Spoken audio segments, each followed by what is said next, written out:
Conocemos entonces qué ocurre como siempre en esta emisión. En el mundo, las noticias internacionales a cargo de Alejandra Martínez, por favor. Así es, William. Iniciamos con este orden informativo. La Corte Internacional de Justicia reconoció esta mañana la soberanía de Costa Rica sobre el extremo norte de la isla Calero, conocida como Portillos, en el extremo norte de la provincia de Limón. La soberanía sobre el territorio en disputa le corresponde a Costa Rica, la ribera derecha del caño artificialmente dragado por Nicaragua en el 2010. No forma parte de la frontera entre Costa Rica y Nicaragua, leyó el presidente del tribunal. La Corte con sede en La Haya, en Holanda, concluyó que según el Tratado de Límites de 1858 y los laudos Cleveland y Alexander, el límite entre ambos países está relacionado con el derecho de navegación de Costa Rica a lo largo del río San Juan hasta su desembocadura en el Mar Caribe, de manera que el territorio costarricense está a la mano derecha del cauce. En el 2010, Nicaragua abrió un caño artificial de unos 200 metros de largo y 20 de ancho, con la intención de desviar el agua del río San Juan hacia la laguna Los Portillos, frente al Mar Caribe, lo que Costa Rica interpretó como una operación para acortar su territorio. Sin embargo, los jueces determinaron que no existe evidencia para demostrar ni la existencia de ese caño, ni que existe ninguna navegabilidad por ese sector en favor de Costa Rica. Estados Unidos debería implicarse en una solución a la crisis migratoria de los cubanos que quedaron varados en Costa Rica cuando intentaban pasar hacia territorio estadounidense, dijo hoy el presidente costarricense Luis Guillermo Solís en La Habana. Un nuevo llamado de Costa Rica a encontrar una solución internacional a la crisis migratoria en Centroamérica. De visita en La Habana, el presidente Luis Guillermo Solís afirmó que Washington debería involucrarse para resolver la situación de miles de cubanos que quedaron varados en Costa Rica cuando intentaban pasar hacia territorio estadounidense. Este no es un problema bilateral de Costa Rica con ninguna nación, sino que debe ser visto con una perspectiva multinacional.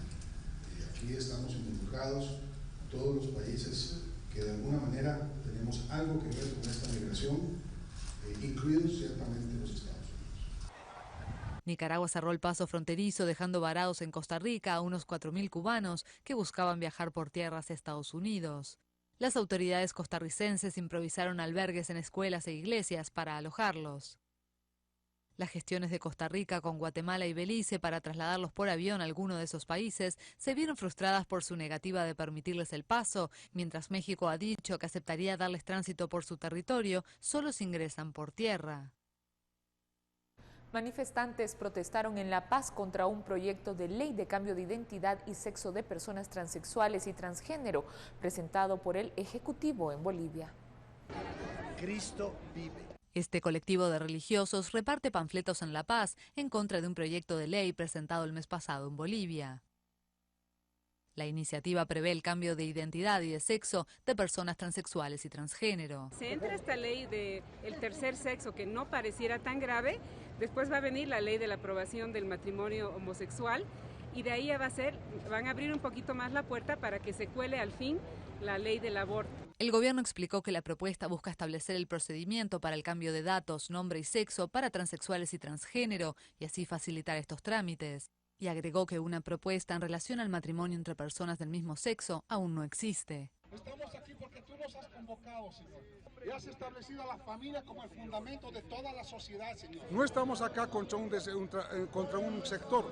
No somos homofóbicos ni nos traten así. Estamos que respeten la familia. De aprobarse esta norma, quienes quieran cambiar de nombre y sexo en sus documentos de identidad deberán hacer una solicitud en el Ministerio de Justicia, donde se realizará un examen psicológico para aprobar el trámite. Hombre con hombre ni mujer con mujer. Eso está contra la ley. Hay muchas personas transexuales que no tienen el derecho a la educación, igual que una persona heterosexual o una persona normal. No tienen el derecho ni el poder para poder trabajar dignamente por culpa de estas personas que no nos dejan aprobar esta ley. Según el colectivo LGBT, hay al menos 150.000 homosexuales en Bolivia. La comunidad evangélica cree que la iniciativa solo beneficiará a 1.500 personas en desmedro de los 10 millones de bolivianos. El presidente colombiano Juan Manuel Santos destacó el compromiso de las FARC en el inédito pacto en favor de las víctimas del conflicto armado, punto considerado crucial en la difícil agenda de negociaciones de paz. Algo muy importante, las FARC se comprometieron por primera vez en su historia a contribuir a la reparación material de las víctimas. El acuerdo establece un sistema jurídico especial para castigar a los responsables de ambos bandos, sin posibilidad de amnistía para autores de crímenes de lesa humanidad. En la agenda de negociaciones queda por delante el desarme de la guerrilla y el mecanismo de refrendación de los acuerdos. En este último punto, Santos se inclina por un plebiscito.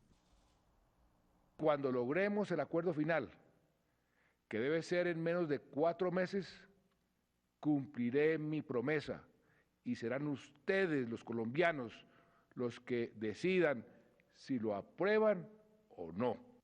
Las FARC y el gobierno se comprometieron a firmar la paz definitiva antes del 23 de marzo de 2016. El gobierno del presidente argentino Mauricio Macri declarará la emergencia eléctrica por 2 años para evitar un colapso del sistema e instrumentalizará una alza gradual de las tarifas. La medida regirá hasta diciembre de 2017. Hemos creído necesario tomar medidas de corto o mediano plazo para poder atender a esta situación que consideramos que es de emergencia. Por ello, se ha elevado al presidente de la Nación, el ingeniero Mauricio Macri, un decreto que justamente decreta la emergencia del sistema eléctrico nacional. También se instrumentará un incremento gradual de tarifas en medio de una prometida reducción de subsidios.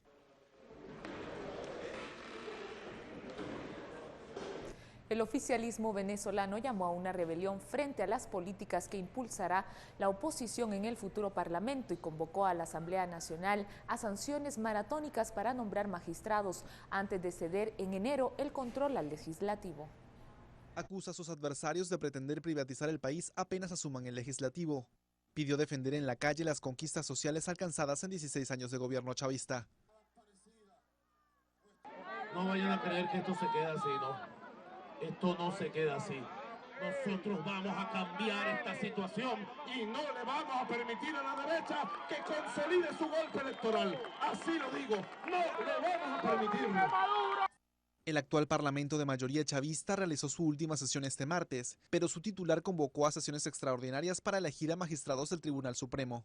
Los nombramientos antes de ceder el control a la oposición resultan claves ante un inminente choque entre gobierno y parlamento. Las disputas tendrían que ser dirimidas por la máxima corte venezolana. El aspirante a la candidatura del Partido Republicano a la presidencia de Estados Unidos, Donald Trump, se enfrentó anoche con un Jeb Bush en un debate sobre la seguridad nacional, pero escapó de las críticas severas de sus otros rivales que se mostraron reacios a enfrentar al polémico multimillonario. Bush, que está rezagado en los sondeos de opinión, enfrentó a Trump por falta de profundidad y seriedad y lo llamó un candidato caótico, experto en decir frases ingeniosas, pero ingenuo en cuestiones de política. Dijo que la postura de Trump de prohibir la entrada de los musulmanes a Estados Unidos no era un plan serio. Los otros contendientes, entre ellos el senador de Florida, Marco Rubio, y el senador de Texas, Ted Cruz, evitaron criticar a Trump y centraron sus ataques en el presidente Barack Obama y la principal precandidata del Partido Demócrata, Hillary Clinton, la exsecretaria de Estado de Obama, acusándolos de no haber mantenido seguro a Estados Unidos. Por su parte, Trump, de 69 años, rechazó las críticas de Bush y defendió su propuesta sobre los musulmanes. Jugadores cubanos de béisbol que fueron estigmatizados por desertar volvieron a la isla como parte de una constelación de estrellas de las grandes ligas, en un paso más en la reconciliación entre La Habana y Washington. Un año después de que comenzara el acercamiento diplomático entre Cuba y Estados Unidos, el deporte más popular en ambos países contribuyó a que los antiguos enemigos dieran un paso más hacia la reconciliación. El martes, peloteros cubanos que fueron estigmatizados por desertar regresaron a la isla como parte de las grandes ligas. Nunca había sucedido y estar aquí como de nuevo acá con ellos, puede pasar cualquier cosa. Creo que vamos a estar aquí por el béisbol, ayudar al béisbol y para que el pueblo se sienta bien. Ante la presencia de dirigentes deportivos cubanos, los 4 beisbolistas isleños fueron recibidos con aplausos por el público. Para los aficionados locales, representa un reencuentro con jugadores que alcanzaron el esplendor fuera de su tierra. Sí, me siento muy contento de estar aquí en Cuba y que me hayan dado la oportunidad de estar aquí en mi país de vuelta. Esta es la primera vez en 5 décadas que una constelación de estrellas y directivos de la liga realiza una gira por Cuba. En 2015 desertaron o se marcharon legalmente más de un centenar de beisbolistas cubanos y otros fueron sancionados al intentarlo. Atraídos por salarios millonarios, su salida ha mermado la calidad del béisbol nacional. Un acuerdo con las grandes ligas sería para muchos la salvación del deporte.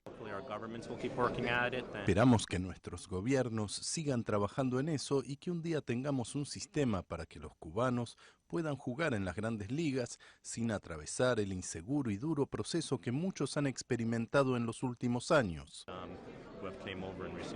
A partir de 2003, el gobierno de Raúl Castro autorizó los contratos de cubanos en el exterior. Desde entonces, alrededor de una decena han fichado para clubes de México, Japón, Canadá y Colombia, pero no han podido hacerlo en Estados Unidos por las leyes del país. La ONU dio el pistolazo de salida a la selección de su propio secretario general, un proceso que en esta ocasión será más transparente y en el que muchos países defienden dar el cargo a una mujer. Los presidentes de la Asamblea General y del Consejo de Seguridad firmaron ayer una carta conjunta con la que oficialmente se pone en marcha la elección. Por primera vez en los 70 años de la historia de la organización, la Asamblea General, el órgano en el que están representados todos los Estados miembros, recogerá candidaturas y podrá entrevistar a los aspirantes. Esa fórmula contrasta con la tradicional, marcada por conversaciones a puerta cerrada y en las que 5 miembros permanentes del Consejo de Seguridad eran prácticamente los únicos que tenían algo que decir. También se discutirá el llamado cada vez más fuerte a que por primera vez la ONU esté presidida por una mujer. En este caso, Rusia también ha sido la principal voz en contra de dar prioridad a la elección de una mujer. Frente a la postura de Moscú, otros países y el propio secretario general Ban Ki-moon insisten en que tras 70 años es hora de que una mujer esté al frente de la organización. La elección del próximo secretario general se cerrará durante la segunda mitad del 2016, antes de que a finales de ese año termine el mandato de Ban Ki-moon. Finalizamos con estas noticias, pero nosotros ya estamos trabajando para mantenerle informado del acontecer mundial. Gracias, Alejandra. 2016 entonces se llevará a cabo esta elección, este relevo. Ban Ki-moon dejaría entonces Naciones Unidas. Esperemos entonces, como bien lo dicen, si llega o no una mujer a dirigir esta organización mundial. Vamos a la pausa comercial, regresamos en unos instantes. Tenemos información importante nacional, pero también departamental. Ya regresamos.